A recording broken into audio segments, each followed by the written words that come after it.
Please make sure the camera is connected to the device. I will show you how to use Nilvana Flow connected to the face recognition kit and display the recognition information.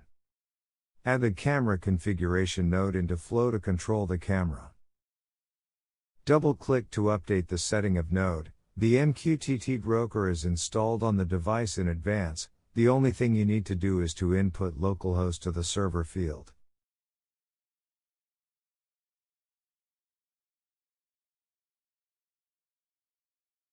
Do not forget to deploy after each modification. Once you've set up the camera, add the face recognition node to connect the face recognition kit. Receiving the image data from the camera by choosing localhost 1883. Fill with the workstation's IP to connect the activated face recognition kit on the workstation.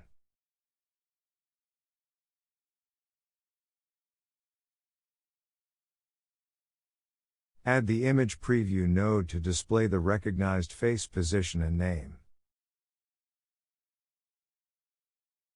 After finishing all settings, click on the box in the left of camera configuration. You will see the recognized face position and name display under the image preview.